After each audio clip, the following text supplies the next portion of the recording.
power, Nigeria, of course, largest economy and most populous country in Sub-Saharan Africa, but limitations in the power sector constrain growth. Nigeria, endowed with large oil, gas, hydro, and solar resources, also has the potential to generate about 12,000 plus megawatts of electric power from existing plants.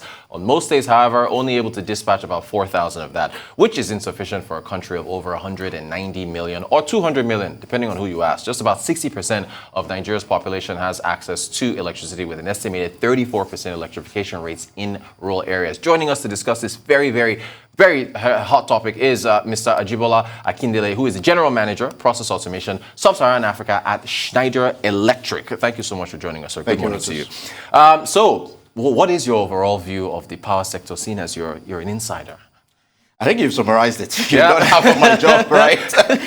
I mean, the headline figures are just not good enough. I don't think there's any Nigerian that is excited about what is going on in the power sector. Generation at installed capacity of 12,000 megawatts. Transmission capacity of about 8,000 megawatts. Distribution, and on a very good day, just 5,000 megawatts gets to the people. Right. And when you look at it, that we have 200 million people, that's just abysmal. Now, we don't need to compare ourselves to the Western nations, to China. Let's even look at countries that are similar to us in Africa. Yes. Countries like South Africa, countries like Ghana. If you benchmark what we're doing to South Africa, with a population of just 55 million people, generates about 58,000. That is 10 times Nigeria. Ghana, with a population of just 30 million people, generate 4,000. That's as much as Nigeria. So, the sector just isn't doing well enough, right? And the question you ask yourself is, how do you become an industrialized nation when you don't have any power? A lot of wastage goes on running generators. And I mean, I was reading an article on Business Day just last week, where it was estimated that Lagos State alone spends, or Lagosians spend 5.2 trillion naira generating 15,000 megawatts of electricity. So, gosh. And that's at twice the price you would get if you were generating it from the grid. So, there's just a lot that needs to be done. And I don't think anybody is excited about that. We just need to sit down and fix this sector so that we can increase our GDP, increase growth, and actually create jobs. Because what is going on in the power sector is directly tied to job creation, to security, and several other socioeconomic factors. And thank you so much for that. Okay, we were, myself included, a lot of people were excited about the privatization exercise that took place in the power sector. Haven't really seen the dividends from that since then. Why do you think that is? Yeah, I was also very excited, to be honest. We thought that things were going to change. Right. But you see, if you look back for about the last 30 years, between 1989, right, and 2007, 2008, when we had the NIPP projects, there was no major investment in the power sector.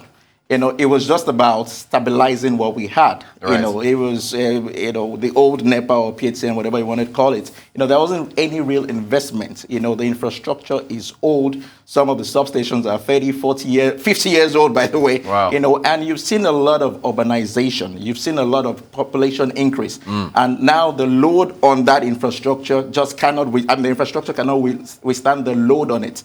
So you're seeing breakdowns here and there. So the biggest challenge has been underinvestment in that sector.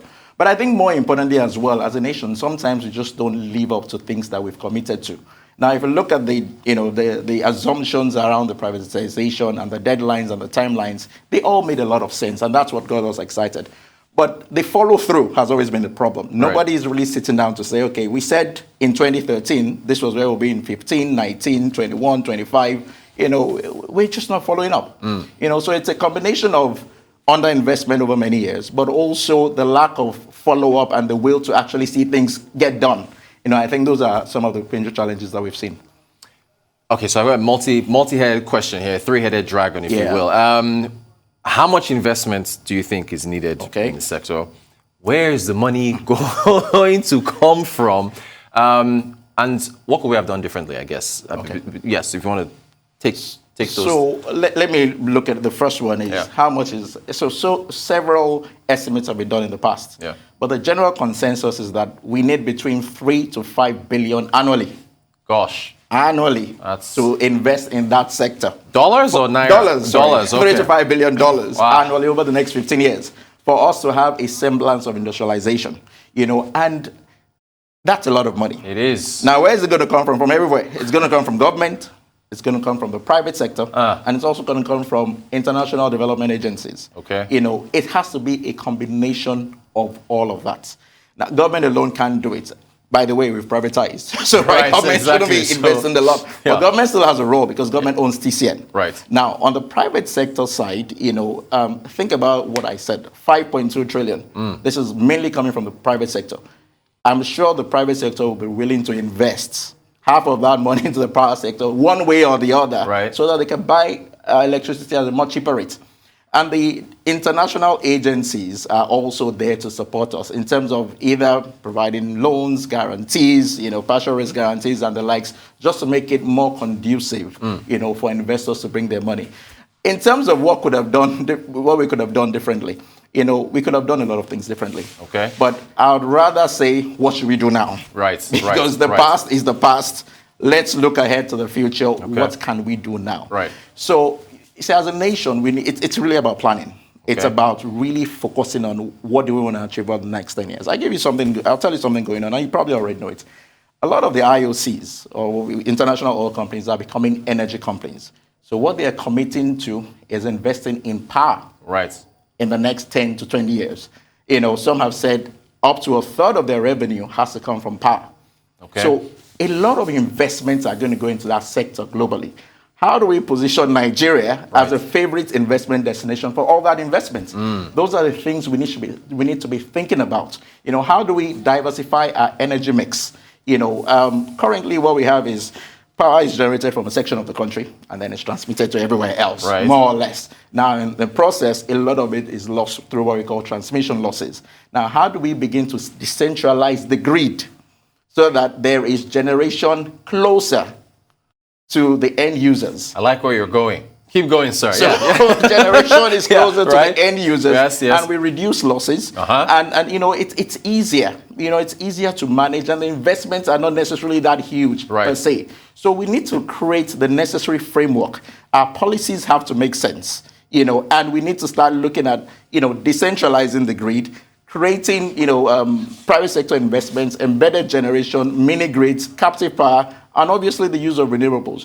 But I think the most important thing, again, I have to say, is creating that right enabling environment. So that the private sector are comfortable investing. You see, in the power sector, we're not trading here. The payback period is somewhere between 10 to 25 years. Gosh, that's a long time. When you're telling someone to bring his investment for up to 20 years and to wait for 20 years, you have to give them a lot of comfort. So there is a number of socioeconomic issues that still need to be resolved as well. Issues around FX, stability of the currency. So it's a lot of work that needs to be done. Unfortunately, it's not 1, 2, 3 things, and then it gets fixed. A lot of planning has to go in, has to be done, and a lot of commitment, to actually seeing things getting done and getting us through. Great stuff. Just said in another way, decentralization of the grid. And the government has put out some language to that effect. Unbundling TCN. Is that where we're going? It's a very tricky question. The truth is this, everything has got to be on the table. Okay. Now, I'll tell you some of the ideas that have been floated in the past. Some have said that is the right way to go. Some have said, why don't we even break it into halves? Or unbundle a section of it and then use the proceeds to invest in the other areas. So maybe, I don't know, I won't say a particular region, but maybe the most profitable region can be spun off, so to speak, and then use the proceeds to invest in other parts of the country that could be deemed as less profitable. So we need to have all these ideas on the table. We can't throw anything out. I'm not saying one is the right versus the other, but we can't sit down and not do anything. Fantastic. Like we've been doing for a while. Excellent stuff. Digital technology. What a lot of people have been talking about it. A lot of good news coming from Nigeria as in these tech companies and the money they're raising and so on and so forth. What kind of impact can digital tech have on the power sector? So digital technologies they're enablers. Right. It's not a solution in itself. It just helps to improve efficiency. That's what you're doing. You're increasing efficiency, managing what you have better. That's how digital technology comes in, and that's what we do actually. Schneider. At Schneider Electric, All right. that's what we do. Now, what that does is that you can better manage your network. You can better manage what you already have, the infrastructure you already have. You can then have sensors where your grid begin to talk to each other, and begin to talk to your control room. So you start creating what we call redundancies on the network. For example, if there is a break on one particular path, you can actually just reroute the power, and then so that ultimately the customers don't suffer. Right. So that's where the digital technology comes in. It's really about better decision making, better management. You automate some of these things. This equipment actually they talk to you. Right. It's like you begin to tell you, okay, this is my state. I'm overloaded. Right. Help me here. Yes. We can shift some of the parts to somewhere else. So that's really what they do. It's really better management, better efficiency, and you can run your net or your grid better. Right. And again, they talk to you. And they talk to themselves. So ultimately, technology is to improve efficiency. It's not the only solution, so to speak. Fantastic. Only got a few minutes left. Since we're talking on tech, can you speak to the issue of meters? So I guess that would also, smart meters would be there, and they need to make sure everybody's, meterized so that we can read and end estimated billing. Absolutely. So it's, there are two sides to it. Yes. There is what needs to be done in terms of smart metering. Yeah. We need smart meters. We need to be metered. Everybody needs to be metered. Right. But I would also say something. Nigerians also need to pay for electricity. They do. Facts. We need to be, we can't say it's all government, it's private sector. Two-way street. It's a two-way street. Right. If you don't pay for electricity, you're creating two problems. One, you're making the providers unprofitable. And very soon they will tell you we can't continue to run like this. Right. The other thing is you're making it more expensive for those that pay. Because somebody has to pay for what you use. So ultimately, it's a two-way street. We need to be metered. And the discos have to be held accountable and ensure that, everybody gets metered. But when you're metered, please make sure you're not tampering with the meters. Exactly. The bypassing and all that stuff so has it's to a two-way street. Right. And we also have responsibilities to each other and to our country to ensure that we all solve this problem together. Fantastic. I have about a minute or so to go. So finally, do you think your outlook? Do you think we're going to make progress? I don't know, latter half of this year, early next year. What's your outlook? Parting words, if you will. Yeah. So I see little progress. I see progress being made. I see some very exciting things in the sector, like the Energizing Education Program. Where the government is basically ring-fencing some universities and putting power. So there are a few things that are coming up. Some of the IOCs are also trying to invest in power as well. So those are some of the things that excite me and say, okay, fine, we're seeing improvements. TCN as a whole has also improved. A few years ago, the transmission capacity was just 5,500. Now it's at 8,100. So a few improvements. Every megawatt helps. Every megawatt helps. But at the end of the day, it's just not fast enough. Right. We're a nation of 200 million people. Before we could even say we're anywhere there, we should need to have 50,000 megawatts on the grid. Fantastic. And we need to have at least 75% electrification rate. So we're still not there, but But we're getting there. We're getting there. Little by little. Little by Just little. move Slowly. faster. We just need to move faster.